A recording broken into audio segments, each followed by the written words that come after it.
मैं काफ़ी दुखी हुआ था उसके बाद, लेकिन in a way it was a good experience कि मैं उससे सीख लिया कि how to take losses and how to become humble. जो गवर्नमेंट ओलंपियाड्स होते हैं उनमें मैं काफ़ी अच्छा परफॉर्म नहीं कर पाया था। कोटा मतलब काफ़ी हार्ड वर्क के लिए आपको पुश करता है, मतलब बहुत ही कम्पिटिटिव प्लेस है जिसमें आपको बहुत मेहनत करनी पड़ेगी अगर आपको सर्वाइव करना है। और टीचर्स जो क्लास में पढ़ाते हैं वो बहुत ही अच्छा मटेरियल होता है। आप जो अमाउंट पढ़ सकते हो, आप अगर उसे कंसिस्टेंटली पढ़ोगे तो डेफिनेटली आप जो भी रैंक चाहते हो आप ला सकते हो।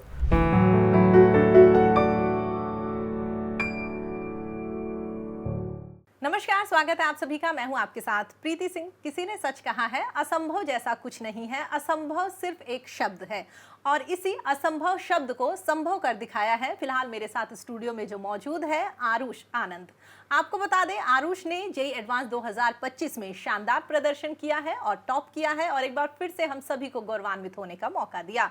तो चलिए आरुष से बात करते हैं और उनकी अब तक की जर्नी के बारे में जानते हैं। आरुष, बहुत बहुत स्वागत आपका। Thank you. कैसा लग रहा है आपको? और पहली बार जब आपने रिजल्ट देखा, आपने देखा या फैमिली में किसने देखा, वो क्या मोमेंट था, क्या सिलसिला है जो अभी तक चलता आ रहा है? जब हम लोग आंसर की मिला रहे थे तो मैं काफ़ी ज़्यादा एंग्शियस था एंड मेरे पापा ने मुझे काफ़ी मतलब फोर्स किया बेसिकली कि आंसर की मिला ले तू। तो उस समय तो मुझे याद है मैं कूद रहा था क्योंकि मैं बहुत डरा हुआ था कि मेरा पेपर कैसा गया। बट जब रिजल्ट पता चला कितने नंबर आए हैं तब एक सेटिस्फैक्शन आया और रिलैक्सेशन आया बिल्कुल मेरे मन में, और बहुत खुश लगा कि अब फाइनली 2 इयर्स का जो हार्डवर्क था वो कल्मिनेट हो गया। यहाँ पे पता चल गया कि अब क्या हुआ है। बिल्कुल बिल्कुल। और कह सकते हैं कि रिश्तेदारों के फ़ोन आने, फ्रेंड्स के फ़ोन आने, साथ में जो स्टूडेंट्स पढ़ रहे थे उन्होंने भी फ़ोन किया होगा। अभी तक फ़ोन आ रहे होंगे? दोस्तों ने तो फ़ोन किया था कि कैसा गया तुम्हारा। मतलब दोस्तों में तो ऐसे सब लोग नंबर बताते रहते हैं, कोई शर्माने की बात नहीं है। रिश्तेदारों में हमने तो ऐसा सच किसी को बताया नहीं। पता चल जाएगा। हाँ, वो कोई बात नहीं, अखबार में जब आपकी फ़ोटो आएगी तब सबको पता चल जाएगा। लेकिन अगर कोई ऐसा पूछा क्योंकि वो एडवांस से थोड़ा देखता है कि कब क्या हो रहा है, तो उन्होंने पूछा तो हमने सीधा सीधा बता दिया कि इतने आ रहे हैं, अच्छा किया है। ठीक है, अब जब सेलिब्रेशन होगा ना तब और पता चल जाएगा, तब पड़ोस में भी पता चल जाएगा, रिश्तेदारों में भी। बिल्कुल। अच्छा, आप कब से कोटा में रह रहे हैं आरुष? मैं कोटा में पिछले 2 साल से रह रहा हूँ। मतलब 11th क्लास में मैं आया था पहली बार और अकेले ही आया था मैं। ओके। मेरे साथ मैं अकेले ही रहता हूँ, मतलब दोस्तों के साथ या तो आप कहो उसे अकेला बुलाओ। Okay okay. मम्मी कभी कभी आती थी अगर मैं बुला लेता हूँ तो, क्योंकि हम पास में रहते हैं तो फिर मम्मी आ जाती थी सीधे कोई भी दिक्कत पे। ओके। तो आरुष, आप कहाँ से हैं और आपकी फैमिली में कौन कौन है? मैं हूँ तो बिहार से, ठीक है। लेकिन मैं कोलकाता में रहता था before coming to Kota. Okay. Family में सब लोग ही बिहार से ही है और मेरे फैमिली में मेरे पापा है, मेरी मम्मी और मेरा छोटा भाई है। ठीक है, तो छोटे भाई को तो और खुशी हो रही होगी कि भाई ने क्या शानदार परफॉर्मेंस दी है, तो फिर वो भी उसी राह पे चल रहा होगा। उसको खुशी तो हो रही है लेकिन वो मुझे दिखा नहीं रहा है बिल्कुल भी। मुझे लग रहा है कि शायद उसको लग रहा, मतलब वो उसे एक्सेप्ट करने में टाइम लग रहा है ना अभी, कि अब भाई ने इतना अच्छा परफॉर्म किया है तो मेरे ऊपर भी रिस्पॉन्सिबिलिटी बढ़ गई है, मुझे भी अच्छा करना है, इसलिए शायद हो सकता है कि वो दिखा नहीं रहा। मैं अगर आपको बिल्कुल सच बोलूँ, मैं नहीं चाहता कि वो बहुत ज़्यादा चेंज हो जाए जैसे मेरे प्रति है। हाँ हाँ हाँ, जैसे है वैसे ही सही वैसे ही है सब रहे। कुछ। सही बात है, क्योंकि परिवार तो परिवार है परिवार ही ना। हाँ, होता उसमें है। तो आप कुछ भी बन जाओ। सही बात है, बहन भाई तो हमेशा एक जैसे ही रहेंगे। अच्छा, कोटा आने का आपने कब सोचा और कहाँ से पता चला आपको कोलन यहाँ पे एलन के बारे में? कोटा में एलन के बारे में तो मुझे बहुत पहले से पता था। मैं टैलेंट टेक्स देता रहता था और मेरे परिवार में मतलब रिश्तेदारों में काफ़ी लोग इंजीनियर्स है, बहुत लोगों ने जेईई दिया है। तो मतलब एक एक्सपोजर था that what amount of hard work you need to crack IIT. लेकिन मैं कहूँगा कि मैंने डिसाइड किया that I want to do engineering only around 10th class के बोर्ड्स। ठीक है। और जब मैं कन्विंस हो गया कि मुझे मैथ्स एक्चुअली बहुत ज़्यादा पसंद है ओके। और मुझे थोड़ी टफनेस भी पसंद है इसकी एग्ज़ाम की। थोड़ा दिमाग लगाना पड़ता है ना सॉल्व करने के लिए। थोड़ा जो आप जूझते हो वो थोड़ा मज़ा आता है मुझे उसमें। तो मैंने डिसाइड किया कि मैं आईआईटी दूंगा उस समय। मैंने भी काफ़ी स्टूडेंट से बात की है तो अधिकतर स्टूडेंट्स ने यही कहा है कि हमारा फेवरेट सब्जेक्ट जो है वो मैथ है और हमें इसे सॉल्व करना अच्छा लगता है। बहुत इंटरेस्टिंग सब्जेक्ट होता है मैथ्स, तो मैं समझ सकता हूँ क्यों लोगों को अच्छा लगता और है। मैं वो भी समझ सकती हूँ जो लोग बोलते हैं कि मैथ बहुत टफ है या हम बोर हो जाते हैं, तो मुझे लगता है उन्हें आपकी बात सुननी चाहिए कि इतना भी टफ नहीं है। टफ तो मैं बिल्कुल कहूँगा कि आपको शुरुआत में बहुत लगेगा, मतलब लर्निंग कर्व काफ़ी स्टीप होता है। लेकिन एक बार आप थोड़ा समझ जाओ चीज़ों को तो बहुत फन होता है। आप एक क्वेश्चन को अगर आप 3-4 तरीके से कर पा रहे हो, उससे ज़्यादा और सेम आंसर आ रहा है। हाँ, मतलब उससे ज़्यादा मज़े की बात कुछ हो नहीं पाती है। सही कहा आपने। सोचने का तरीका है। आरुष, आप स्टार्टिंग से एकदम क्रीमी स्टूडेंट थे, इतने इंटेलिजेंट थे, या फिर आपको लगता है कि 10th और 12th में आने के बाद और भी इम्प्रूवमेंट हुआ है? मैं शुरुआत से मतलब पढ़ाई में तो काफ़ी अच्छा था और अपनी क्लास में जो 40 में से अगर कोई 6 बच्चे हैं तो मैं उनमें होता था। लेकिन मैं उसमें भी कभी मतलब ऐसा नहीं कि हमेशा मेरे सबसे अच्छे नंबर आ रहे हैं। टैलेंट टेक्स सब ओलंपियाड्स में देता था और मेरे उसमें अच्छी रैंक आती थी। लेकिन मैं कहूँगा कि जो ओलंपियाड्स होते थे, जो गवर्नमेंट ओलंपियाड्स होते हैं, उनमें मैं काफ़ी अच्छा परफॉर्म नहीं कर पाया था। मतलब आई रिमेंबर 8th और 9th क्लास में मैंने जब जूनियर साइंस दिया था, बहुत ही गंदा रिजल्ट था वो। मैं काफ़ी दुखी हुआ था उसके बाद, लेकिन in a way it was a good experience कि मैं उससे सीख लिया कि how to take losses and how to become humble. Also मतलब थोड़ा उससे मेरा एरोगेंस कम हो गया, तो हार्ड वर्क में मदद आई। बट मैं ये कहूँगा कि 11-12 में काफ़ी ज़्यादा इंप्रूवमेंट हुआ है in what was my capabilities as a student. कितना आप लर्न कर सकते हो, कितना आप हार्ड वर्क कर सकते हो, मैंने 11-12 में उसको काफ़ी ज़्यादा पुश किया है अपने से। अच्छा, कोटा रहते हुए आपको 2 साल हो गए हैं, तो इन 2 सालों में आपने कोटा में क्या सीखा जो आपको लगता है कि अगर शायद आप पटना में रहते या किसी और सिटी में स्टडी करते तो वो चीज़ आपके अंदर नहीं आ पाती? खुद में क्या चेंज दिखाई देता है आपको इन 2 सालों में? कोटा मतलब काफ़ी हार्ड वर्क के लिए आपको पुश करता है। मतलब बहुत ही कम्पिटिटिव प्लेस है जिसमें आपको बहुत मेहनत करनी पड़ेगी अगर आपको सर्वाइव करना है। और इन अ वे मुझे बहुत अच्छा लगा था। मतलब I was competitive from the very start. मुझे बहुत मज़ा आता है कॉम्पिटिशन्स में, और ऐसे पुश करना जब एकदम कट टू कट आप रहते हो तो उसमें एक एड्रेनलिन रश आता है, बहुत बहुत हैप्पी होते हो उसमें। तो मतलब दैट वाज वेरी फन। यहाँ पे हर जगह मतलब स्टूडेंट्स हैं। हाँ। आप कहीं पे भी जाओ, कोई ना कोई आपसे कोई सवाल पूछेगा, आपकी मदद ही करेगा। और टीचर्स भी बहुत क्लोज है। मतलब एक यहाँ पे एक इकोसिस्टम बना हुआ है लर्निंग के related in this competitive examinations, जिसमें वो टीचर्स और स्टूडेंट्स काफ़ी पास रहते हैं, जिससे मतलब कोई गैप नहीं रहता, कम्युनिकेशन गैप। कभी भी कोई भी दिक्कत आई इमीडिएटली पूछ तो इमीडिएटली जवाब मिलता है। आई डोंट थिंक ये बहुत जगहों पे तो ये नहीं मिलता है, ये यूनिक जगह है इसके लिए। एलन की स्टडी पैटर्न की अगर हम बात करें, मॉक टेस्ट वगैरह की बात करें, तो कितना फ़ायदा इनसे मिलता है? और लगता है कि बाकी क्लास में जो हमें पढ़ाया गया है और जब हम एग्ज़ाम देने के लिए बैठते हैं तो आपको लगता है कि हाँ ये सर ने पढ़ाया था और यही एग्ज़ाम आया, कितना फ़ायदा है उसका? मैं आपको अगर बिल्कुल सच बताऊँ, 96 क्वेश्चंस आए थे और उसमें से ज़्यादातर क्वेश्चंस मतलब मैं उन क्वेश्चंस को देख रहा हूँ और मुझे पता है कि ये मैंने कभी गलत किया है, इस पे कभी मेरे टीचर ने मुझे डांटा है। लेकिन इसमें अच्छी बात क्या है, क्योंकि हमारे टीचर्स हमेशा कहते थे अगर आप कुछ गलत कर रहे हो आप उसको एक बार रिव्यू करो, आप उसको सीखो how to do it correct. और उस पेपर में मैंने उसे करेक्ट किया, जिससे मुझे मतलब पेपर देते समय भी खुशी आती है कि ये सब मैंने किया है, ये सब मुझे आता है।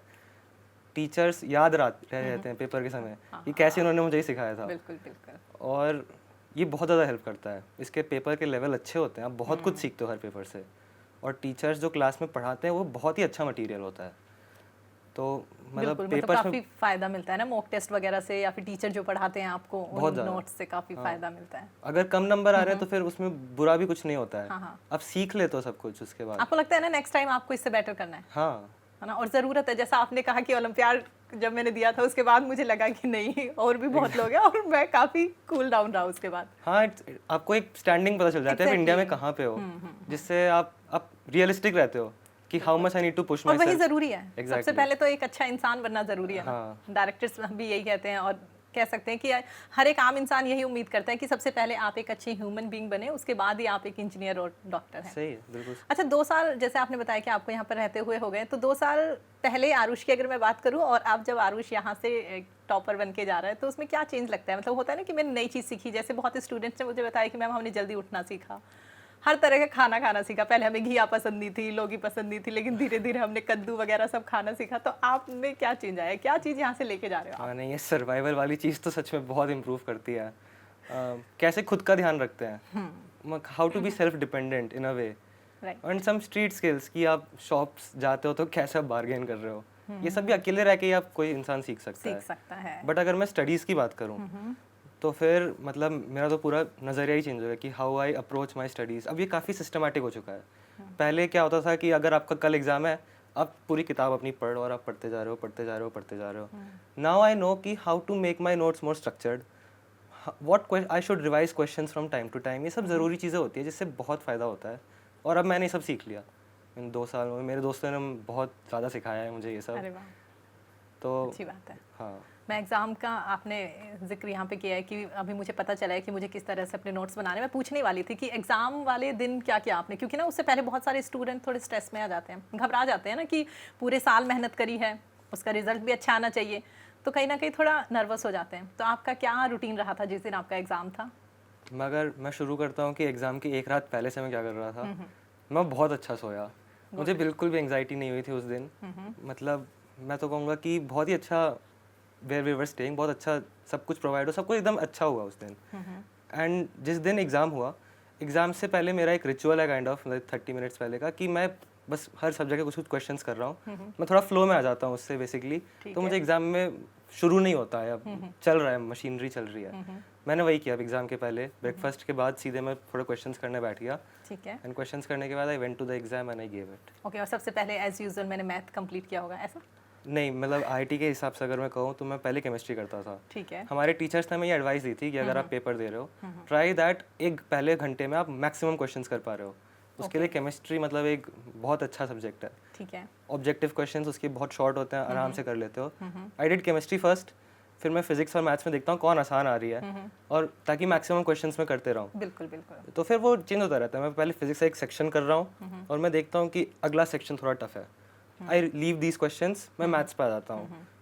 मेरा बस फ्लो मुझे मेंटेन करके रखना है और फिर मेरे क्वेश्चंस होते जाते हैं। हाँ, मतलब अटकना नहीं है ना किसी एक सवाल पे, टाइम वेस्ट नहीं करना, वही तो सिखाया गया है। सबसे ज़्यादा इंपॉर्टेंट तो वही है, क्योंकि उस टाइम पे टाइम, और उस टाइम लगता भी है कि बहुत जल्दी जल्दी बीत रहा है टाइम, तो इसलिए मतलब मुझे तो मैं ये सच्ची बता रहा हूँ, हर पेपर में आखिरी के जो 20 मिनट होते हैं, मैं सोचता हूँ कि 20 मिनट एक बहुत लंबा टाइम होता है ऐसे नॉर्मली, लेकिन पता नहीं कैसे जल्दी से खत्म हो गया ये। अगर आप खाने का वेट कर रहे हैं, हाँ, तो 20 मिनट बहुत ज़्यादा लगता है। शॉप पे खड़े हुए तो आपको लगेगा 20 मिनट बहुत ज़्यादा बड़े हैं, लेकिन एग्जाम टाइम में पता ही नहीं चलता कब बिल्कुल नहीं पता चलता। मतलब मुश्किल से मैं देखता हूँ 20 मिनट है, 4 क्वेश्चन रह गए हैं मेरे, वैसे उस तरीके से कैलकुलेशंस चलती है। आपके डेली रूटीन के बारे में जानना चाहेंगे, कैसा रहता था, कितने बजे उठते थे और कितने घंटे पढ़ाई करते थे? और हर किसी से मेरा यही सवाल है कि लगता है 16 घंटा 18 घंटा पढ़ना ज़रूरी है, या 7-8 घंटे पढ़ के भी आप टॉपर बन सकते हैं? मैं अगर आपको एक सच्ची चीज़ बताऊं तो फिर मुझे नहीं लगता कि हर दिन आप 16 घंटे या 18 घंटे पढ़ना मतलब बहुत मुश्किल चीज़ है। बिल्कुल बिल्कुल। लेकिन तो फिर मैं इस पे नहीं जाऊंगा, लेकिन मैं ये कहूँगा कि आप कंसिस्टेंटली आप जो अमाउंट पढ़ सकते हो, आप अगर उसे कंसिस्टेंटली पढ़ोगे तो डेफिनेटली आप जो भी रैंक चाहते हो आप ला सकते हो। After classes whether that amount is 5 hours, it's 6 hours, ये मैटर बहुत कम करता है। आपका एक रूटीन अगर सेट है, जिस समय आपका एग्जाम होता है which is 9 to 12 and 2:30 to 5:30, अगर आप उस समय एक 3 आवर्स की सिटिंग लगा रहे हो, आपका फोकस रहता है उस समय, एटलीस्ट ये सिटिंग तो लगानी चाहिए। और इसके बाद आप अगर पढ़ रहे हो तो फिर इट्स गुड। आप ऐसा नहीं कहूँगा कि मत पढ़ो, लेकिन आप जितना don't push yourself too hard कि आप अगले दिन कम पढ़ पा रहे हो, बी कंसिस्टेंट अबाउट इट। तो आपका मतलब हर दिन पढ़ो, लेकिन कम ही पढ़ो, लेकिन हर दिन पढ़ो। ऐसा नहीं कि आपने एक दिन तो 16 घंटे पढ़ लिए, दूसरे दिन आप पढ़ ही नहीं पा रहे हो। एग्जैक्टली, इससे फायदा नहीं होता। सोना भी जरूरी है ना। हाँ, सोना बहुत जरूरी है। मतलब हमारे टीचर्स हमें कहते थे कि कम से कम 7 घंटे तो सो, वरना तुम्हारा दिमाग अच्छे से काम नहीं करेगा। आपका डेली रूटीन क्या था? आई मीन कितने बजे उठते थे? बहुत वेरी किया है ये, लेकिन मैं अगर आपको एकदम लास्ट के समय बताऊं, क्योंकि लास्ट के समय हम एग्जाम के लिए सेट हो गए थे। I used to wake up at 6 और अराउंड दैट, और फिर हमारी 8 o'clock से क्लास होती थी, तो फिर मैं 7:30 तक एक सिटिंग करता था। ठीक है। देन क्लास आता था, क्लासेस हमारी 2 या 3 होती थी, तो फिर अराउंड 1 o'clock मैं कहूँगा कि मैं फ्री हो जाता था। ठीक है। 1 से मैं 2:30 तक एक पढ़ाई करता था, 30 मिनट्स, फिर मैं 15 मिनट्स का एक ब्रेक लेता था, और 2:45 से for 3 hours just like advance. और लंच कब किया? हाँ, लंच वही 1 से उस समय, क्लासेस के बाद लंच। ठीक है। उसके बाद मैं पढ़ाई करता था अपनी, और फिर एक हम लोग का स्नैक्स होता था। ठीक है। हर समय जब भी हम खाना खा रहे हैं, हम सब दोस्तों के साथ खाना खा रहे हैं, वो एक रिलैक्सेशन का पीरियड है और काफ़ी अच्छा पीरियड होता है। देन आफ्टर स्नैक्स अगेन रात में 7:30 तक मैं पढ़ाई करता था, फिर मैं खाना खाता था और दोस्तों के साथ टेबल टेनिस खेलता था। एंड टेबल टेनिस खेलने के बाद करीब 8:30 9 हो जाता था, और 9 होने के बाद एक और बार घर रूम पे आता था, पढ़ाई करता था। 10 बजे घर पे कॉल करता था मैं हर रात कि कैसा चल रहा है सबका। And then I used to sleep and again wake up 7 hours basically. 11 को सो के 6 को उठता था। ठीक है। वैसे तो आपने एक तो बता ही दिया कि टेबल टेनिस खेलना आपको पसंद है, लेकिन टेबल टेनिस के अलावा अगर मैं बात करूँ तो कौन कौन सी हॉबीज़ है आपकी जो आपको लगता है कि पढ़ाई के अलावा, जब मुझे लगता है ना मैं बहुत सारा, आज मैंने पूरे दिन पढ़ाई करी है, अब मैं कुछ अलग करना चाहता हूँ, तो क्या हॉबीज़ है, क्या करना पसंद करते हो आप? मैंने अपनी हॉबीज़ को काफ़ी सप्रेस किया है पिछले 2 साल में। It was an advice from my teachers, क्योंकि मैं कमिट नहीं कर पा रहा था आवर्स को, तो उन्होंने मुझे कहा कि थोड़ा इसको कट डाउन कर लो। लेकिन हॉबीज़ में अगर बात कहूँ, I like playing the guitar a lot. और स्पोर्ट्स में मुझे फुटबॉल और वॉलीबॉल बहुत ज़्यादा पसंद है। टेबल टेनिस तो मैं इधर आके बहुत इंटरेस्टेड हुआ हूँ। It's a very good indoor sport. हाँ, मतलब आपको बाहर नहीं जाना पड़ता, जगह नहीं देखनी पड़ती आपको। हाँ, मतलब इंजरी का चांस कम है, तो फिर इट्स मतलब स्टूडेंट्स के लिए भी काफ़ी अच्छा गेम है ये इन अ वे, क्योंकि आप मतलब very less chance of getting injured. Table tennis यहीं पे आके खेला है, वरना फुटबॉल वॉलीबॉल। हॉबीज़ में I like playing the guitar, यही सब मेरी हॉबीज़ है। I like reading a lot. Okay, तो रिसेंटली कौन सी बुक्स पढ़ी आपने? रिसेंटली मैं रीडिंग में वापस से घुस रहा हूँ, तो फिर मैं अभी शॉर्ट स्टोरी सी, मतलब just basic Sudha Murthy okay and Nirmala Sudha Murthy, Roald Dahl, ये सब मैं English books, story books short करते हो? हाँ ओके ओके मतलब हिंदी तो मेरे पास ज़्यादा एक्सपीरियंस नहीं आया अनफॉर्चुनेटली पढ़ने का, जितना सिलेबस में था उतना ही पढ़ते थे, पर वो भी काफ़ी इंटरेस्टिंग होती है। और किताबें पढ़ने के बाद लगता है कि वाकई किसी दूसरी दुनिया में चले गए। हाँ स्टोरीज मुझे बहुत मतलब I like fiction a lot.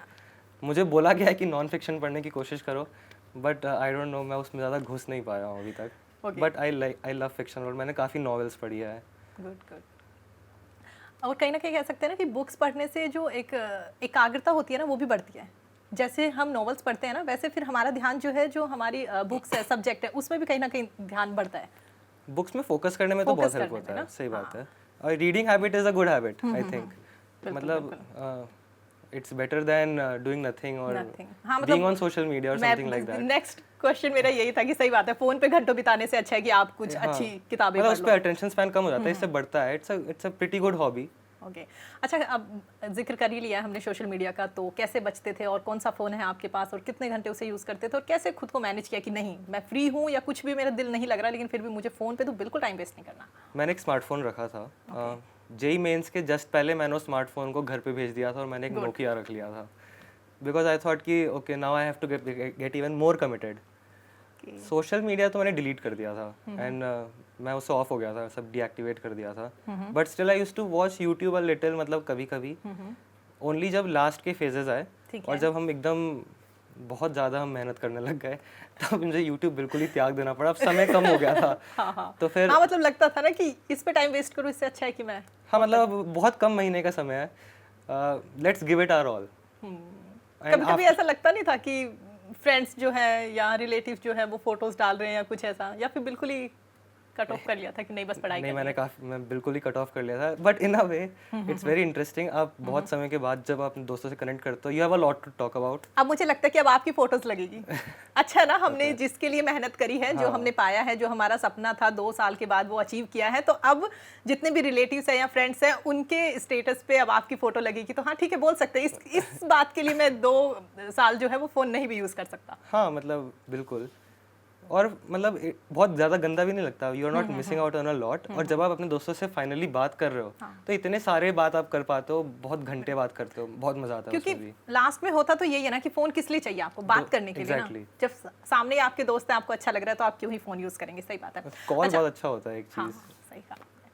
अच्छा आरुष, आप 2 साल से यहाँ पे रहे, आपने स्टडी करी, टेस्ट भी दिए होंगे बहुत सारे, कई बार नंबर अच्छे आए होंगे, कई बार नहीं आए होंगे, बहुत सारे अप एंड डाउन्स आए होंगे, तो उस दरमियान खुद को आपने कैसे संभाला और कैसे आपको लगा कि नहीं ये एक ही दिन बुरा है या ये फेज़ मेरा थोड़ा डाउन है लेकिन नेक्स्ट टाइम अच्छा होगा? स्टार्टिंग में तो मैं काफ़ी ज़्यादा इफेक्ट होता था इससे, मतलब मेरा कोई पेपर ख़राब हो जाता था, मैं बहुत ज़्यादा दुखी हो जाता था, एंड उसके बाद 1 हफ्ते में बहुत ज़्यादा मेहनत करता था ताकि अगला पेपर अच्छा जाए।